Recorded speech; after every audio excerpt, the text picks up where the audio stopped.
Hello everyone, welcome to my talk on software composition analysis tools. I'm Nasif from NC State University. To dive straight into the topic, what is an SCA tool? SCA tools report the known vulnerabilities in the open source packages that you use in your project. Note that these tools also do license checking, automatic updates, among other things, but the scope of this study is only the vulnerability reporting aspect of the SCA tools. So why do we need a comparison study? Well, simply because many tools exist in the market and we want to systematically study if they all report the same thing, and if they do not, what are the differences? So we have two research questions in this study. First, we investigate the difference in the vulnerability reporting of these tools that we study. And then we also categorize what metrics were provided by these tools to help in risk assessment of the vulnerabilities in dependencies. This is from the point that vulnerabilities in dependency may or may not affect your code or your application, and how do the tools help us to assess that sort of risk. So before we talk about the tools that we study, first let us say what is the evaluation subject, and we as an evaluation subject we use OpenMRS, which is a web application based on Java and JavaScript. It has a large number of dependencies, and for clarification, by dependency, we mean here each unique package version. For example, Lodash 1.4.1 would be a single dependency. So because we evaluate an OpenMRS, which is Java and JavaScript based, our study here is scoped to only those two languages. And while looking for SEO tools for Java and JavaScript, we observed that the SEO tools, they primarily differ in three dimensions: what vulnerability database they use, how they scan the dependencies, and any additional analysis for risk assessment. And while we select popular and available tools, we also made sure that they differ on at least one of these dimensions from the other tools uh, to understand the whole spectrum available. Eventually we select 9 tools in this study, and 8 of these tools scan Maven projects, while five of them scan NPM projects. So now let's look at our findings. So our first research question is, what are the differences between the vulnerability reports that these 9 tools have reported on OpenMRS? And as you can see, there is a lot of numbers in this slide, and I will not bore you with all the details. But as an overview, we found tools reports to vary on a wide range, and that is both in the terms of which dependencies they report as vulnerable and what are the specific vulnerabilities they have reported. So vulnerabilities here again for clarification, the known vulnerabilities, uh, vulnerabilities that are already known.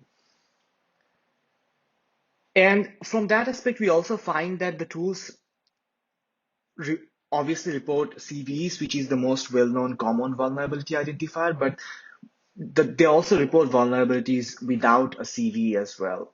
And as you can see, that was dependency check, was TC has reported the largest number of vulnerabilities and dependencies, but those alerts may not all be true and may be inflated, and we will discuss soon why are these differences between the 9 tools. But you can see from this chart that some tools reported high number and some tools reported low number, and some tools were in the middle.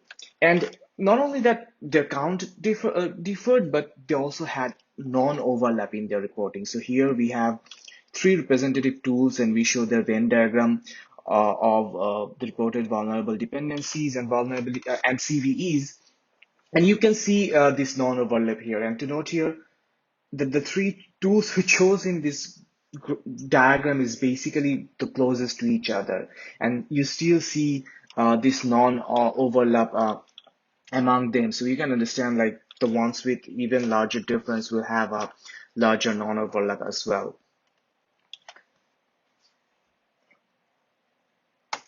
So we manually looked at the reports to understand why the reasons behind these differences, and in the paper we list 8 reasons that we identified, and I'll not talk about all of them in details, but I'll touch on the important ones. So first, we found that Maven projects could have JavaScript files such as jQuery handlebars, and these dependencies are not necessarily declared in any manifest files like POM.xml.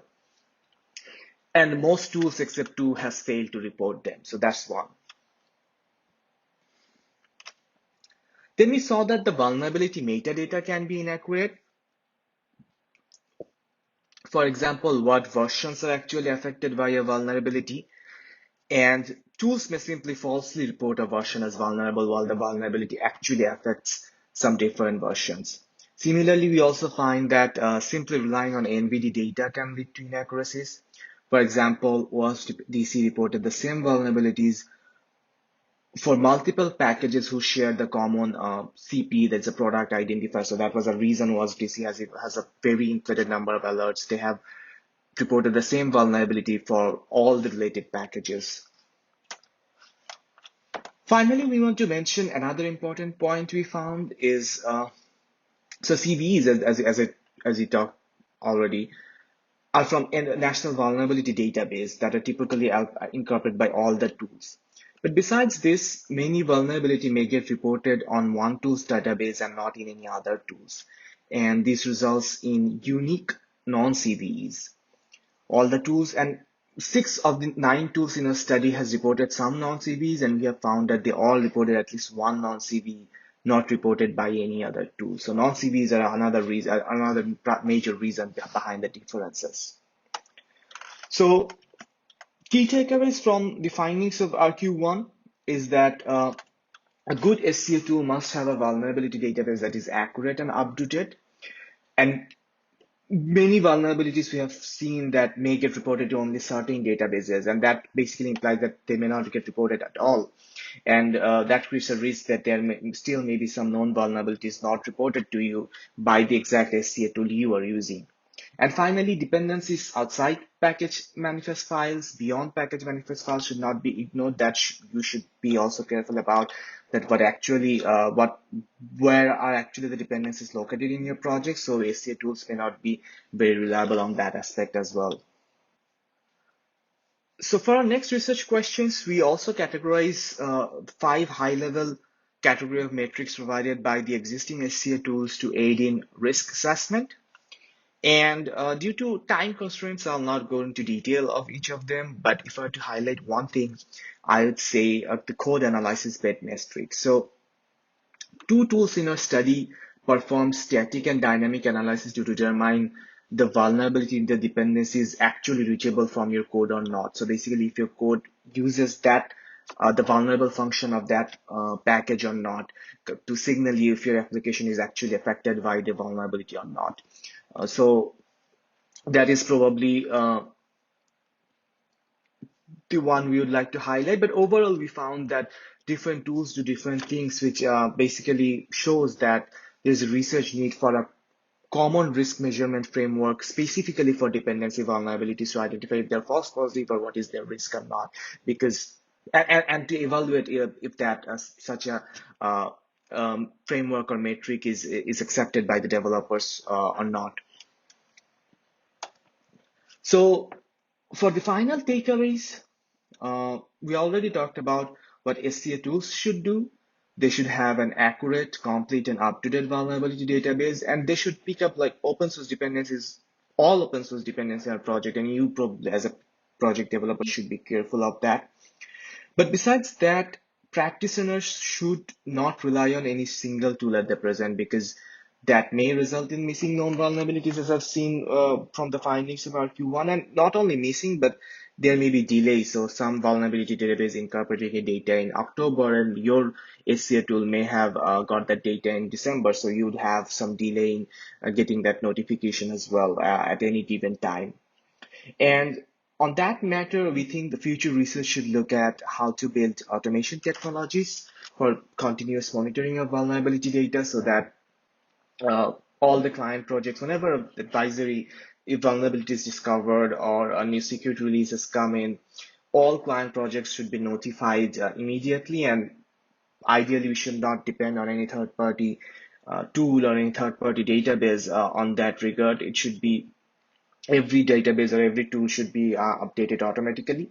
And we also should need to establish value and evaluate frameworks and metrics to identify the false positives, what is the risk of dependency vulnerability, so that uh, the developers or engineers have some sort of prioritization metrics, like which dependency should be fixed or upgraded really quickly and which probably does not have an imminent risk. So that was all for today. Thank you for listening to me, and I'll be happy to take any questions.